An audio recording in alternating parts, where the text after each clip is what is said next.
A private villa with a pool for $700 a month. A full meal at a warung for $1.50. Gigabit internet from a bamboo co-working space in the jungle. Bali has been the world's top digital nomad destination for years, but prices are changing fast. This is the real cost of living in Bali in 2026. Here's what a typical month costs for a digital nomad in Bali. Rent for a one-bedroom villa with a private pool runs $500 to $1,000, depending on the area. Canggu is the most expensive. Expect $700 or more. Food at local warungs costs $150 to $250 a month. That's 3 meals a day for under $8. A scooter rental with fuel runs $60 to $100. There's no public transport on the island, so this isn't optional. Co-working spaces range from $63 at Tropical Nomad to $232 at Outpost. Add in your visa costs at $50 to $100 a month, health insurance at $50, utilities at $80, and entertainment at $150, and your total monthly cost lands between $1,500 and $2,400. Compare that to $4,200 in New York or $3,800 in London. Bali delivers a 60 to 70% discount, with a lifestyle most people can only dream about. Housing is the biggest expense, so let's compare Bali's 5 main areas. Canggu, the undisputed digital nomad capital, has one-bedroom villas from $600 to $1,200 a month. Prices rose 18% last year alone. Ubud is the wellness and creative hub, quieter, greener, and cheaper at $450 to $800.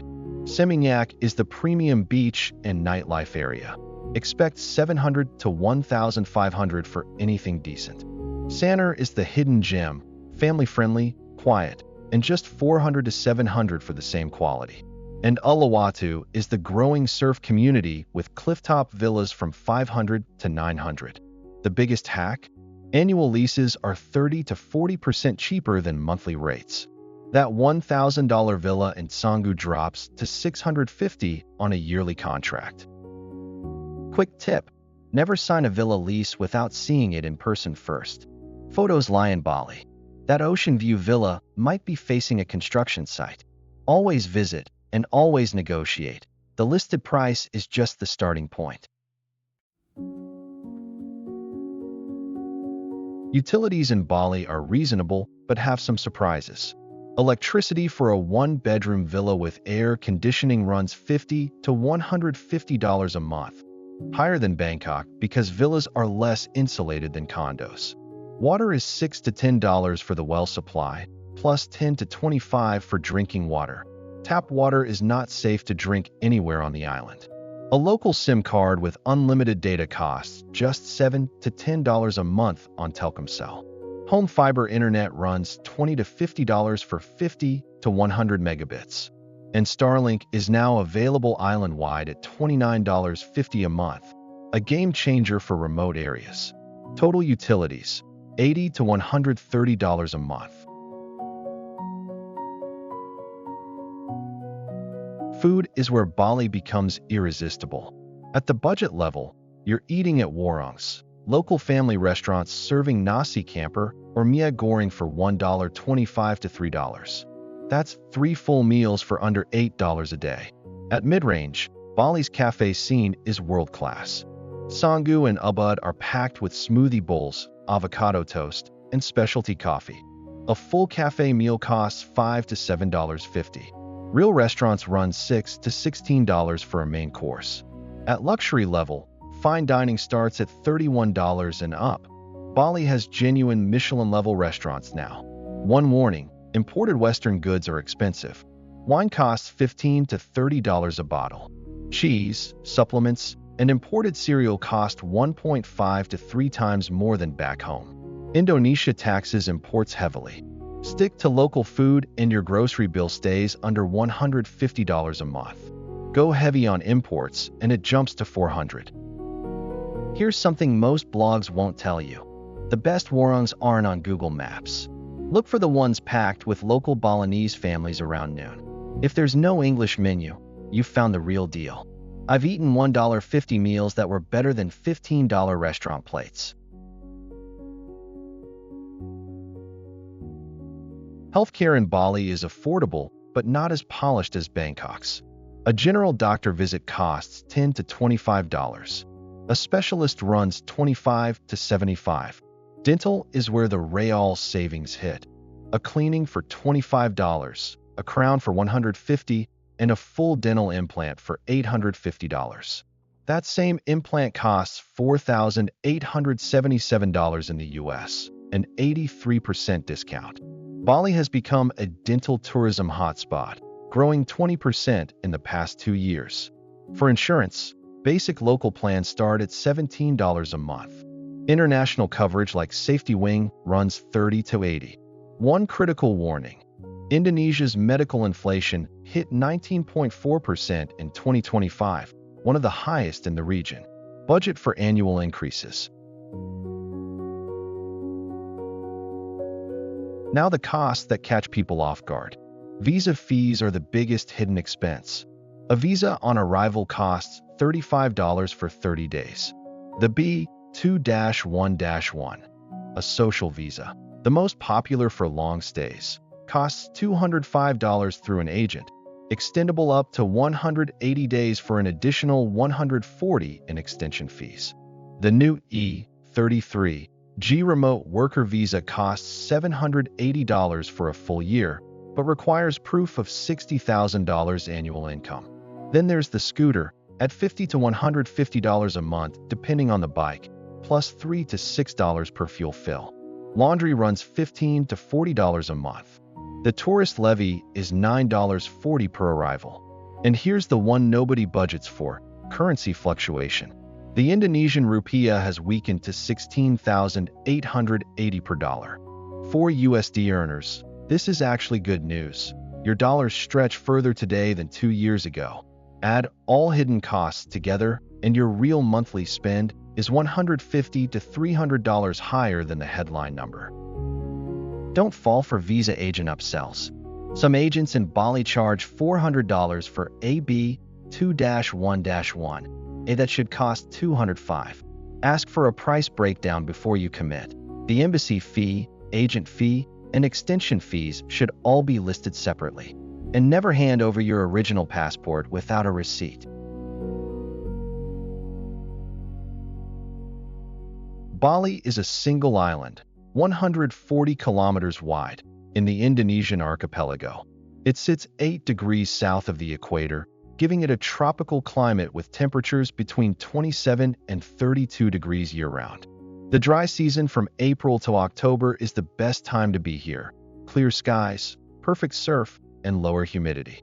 The wet season from November to March brings short, heavy bursts of rain, not all-day drizzle. Bali is surrounded by the Nusa Islands, Nusa Penida, Lembongan, and Seminyak, all reachable by a 30-minute fast boat. Ngurah Rai International Airport in Denpasar connects directly to Singapore, Kuala Lumpur, Sydney, Tokyo, and Dubai. Weekend trips to the Gili Islands, Lombok, or Komodo are cheap and fast. The geography is stunning: volcanic mountains, rice terrace valleys, jungle rivers, and reef-lined coastline, all within an hour's drive. Safety in Bali is generally good, with some important caveats. Violent crime against foreigners is very rare. The main risks are petty theft, bag snatching from scooters in Canggu and Seminyak, and tourist scams like taxi overcharging and fake money exchange shops. Indonesia is a stable democracy. President Prabowo Subianto took office in 2024, and Bali operates with significant autonomy as a Hindu-majority island in a Muslim-majority country. Natural disaster risk is the honest concern. Bali sits on the ring of fire. Over 600 earthquakes were recorded in 2025, most minor. Mount Agung is actively monitored after its 2017 eruption. Flash flooding hit hard in late 2025, especially from September to November. And dengue fever surged significantly in 2024 and 2025. Bottom line: carry travel insurance, use mosquito repellent, and know your nearest hospital. I learned this the hard way. Always carry your bag on the traffic side of your body, not the curb side. Scooter snatching is the #1 crime tourists experience in Bali. A crossbody bag with the strap across your chest makes you a much harder target. Indonesia's tax situation for digital nomads is complex but potentially favorable. The key rule: spending 183 or more days in Indonesia makes you a domestic tax resident, subject to progressive rates from 5 to 35%. But here's the advantage: the E33G remote worker visa allows up to 180 days of income tax-free remote work. That's the single biggest financial perk of the new visa class. However, 2026 brought a crackdown. Indonesia's tax authority now uses a substance over form approach. They look at how you actually live, not just your visa stamp. Banking is straightforward for KITAS holders. Open accounts at BCA or Mandiri. Most nomads use WISE for international transfers combined with QRIS, Indonesia's universal QR payment system that works at every warung, cafe, and shop. ATM withdrawal limits cap at $188 per transaction, so plan your cash flow. Bali's co-working ecosystem is one of the most mature in the world. Tropical Nomad in Canggu offers full monthly passes for just $63, the best value on the island. Outpost has locations in both Canggu and Ubud, running $195 to $232 a month with 24/7 access and air-conditioned focus zones. Ubud in Ubud operates out of a stunning bamboo structure. It's the wellness crowd's co-working home. One notable closure, Dojo Bali, once the most famous co-working space in Southeast Asia, shut down permanently in 2023 due to skyrocketing rent. The community strength is where Bali truly shines. Regular meetups, skill shares, and networking events happen weekly. Facebook groups and WhatsApp communities are thriving. Nomad List consistently ranks Bali in the global top 5. This isn't just a place to work. It's a place where you'll build a real network. Indonesia is the largest economy in Southeast Asia and a G20 member. GDP growth runs at 4.7 to 5.5%, with inflation at just 1.9% in 2025, very favorable for expats. The Indonesian rupiah has weakened to about 16,880 per dollar, and for anyone earning in USD, euros, or pounds, this is actually a tailwind. Your money stretches further today than it did 2 years ago. Tourism is booming. Bali welcomed 7.1 million visitors in 2025, its highest ever. The government is now pivoting to a quality tourism strategy, targeting higher-spending visitors rather than volume. Bank Indonesia holds rates at 5.75%, and the economy is projected to grow 4.9 to 5.7% in 2026. The one outlier, medical inflation hit 19.4%, driven by private hospital upgrades. For day-to-day living costs, the macro picture is stable and expat-friendly. Let's rate Bali across the key metrics for digital nomads. Internet. Fiber speeds hit 50 to 300 megabits at co-working spaces, and home fiber runs 50 to 100 megabits. Starlink fills the gaps in remote areas. Score: 75 out of 100. Solid but not Bangkok or Lisbon level. Co-working. Mature ecosystem with options from $63 to $232 a month. Score: 90 out of 100. Community. One of the strongest digital nomad communities on the planet. Weekly events, easy networking, genuine friendships. Score: 95 out of 100. Healthcare. Affordable and accessible, but not world-class hospital level. Score: 70 out of 100. Visa ease. Improving with the E33G, but still complex with agent fees and extensions. Score: 65 out of 100. Overall Nomad score: 79 out of 100. Bali's community and lifestyle lift the score. Infrastructure and visa logistics hold it back. What does daily life in Bali actually feel like? The culture is unlike anywhere else. Bali is a Hindu island in a Muslim country. Daily offerings on the sidewalk, temple ceremonies, and traditional dance performances are constant. Nyepi, the day of silence, shuts down the entire island for 24 hours. No flights, no cars, no lights. It's extraordinary. Surfing is world-class. Uluwatu has powerful reef breaks. Canggu has beach breaks for all levels, and water temperature stays 27 to 29 degrees year-round. No wetsuit needed.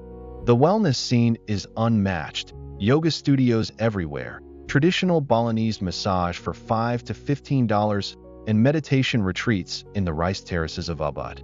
Nightlife centers on Canggu's beach clubs, Fins, Atlas, La Brisa, and Seminyak's cocktail bars.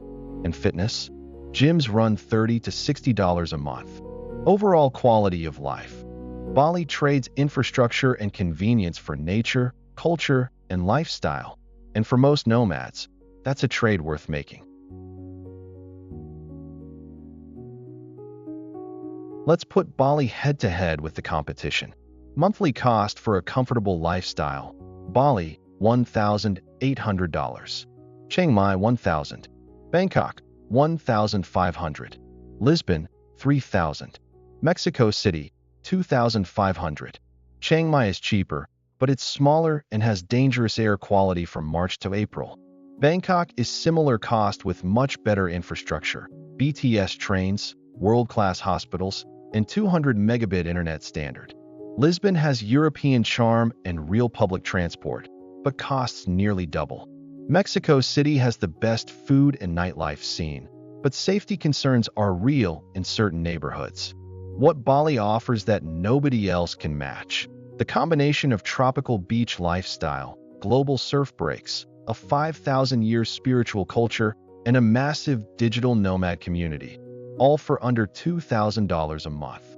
That specific package doesn't exist anywhere else on Earth. If you're torn between Bali and Chiang Mai, try both. Fly Bali to Chiang Mai for $80 on AirAsia. Spend a month in each. Most people who do this end up choosing Bali for the lifestyle and Chiang Mai for the budget. They're not competitors, they're complements. Is Bali getting more expensive? Yes, and faster than most destinations. Canggu rents rose 18% in the past year alone. Villa owners now demand 2-month deposits instead of 1. The digital nomad boom is reshaping the island. Rice fields are becoming cafes, and local Balinese are being priced out of their own neighborhoods. The government responded with a quality tourism initiative in 2026, financial screening, mandatory tourism levies, and QR code enforcement for visitor tracking. The E-33G remote worker visa launched in April 2024 with a $60,000 income requirement, deliberately filtering for higher earners. Starlink arrived in 2024, opening up remote northern Bali and Nusa Penida for remote work. Infrastructure is slowly improving. Bypass roads around Canggu are progressing, and fiber internet coverage keeps expanding. But there's no MRT or rail system planned. The honest outlook: Bali in 2026 is still extraordinary value compared to the West, but the days of $800 a month paradise are over. If you've been thinking about it, the best time to go is now. Worth the extra effort. Look at Sanur or Uluwatu instead of Canggu. Canggu's gentrification is driving prices towards Seminyak levels. Sanur is 20 minutes away, 40% cheaper, and has none of the construction chaos. It's where the smart long-termers are moving. Bali delivers a lifestyle that costs 60 to 70% less than Western capitals, with surf, temples, jungle, and one of the strongest nomad communities on the planet. If you're earning in dollars or euros, this island is still one of the best deals in the world. If this breakdown changed your plans, subscribe and hit the bell. I'm covering the real cost of living in cities around the world. Drop a comment. Would you pick Bali or Bangkok for your next base? Like this video and share it with someone dreaming about the island life.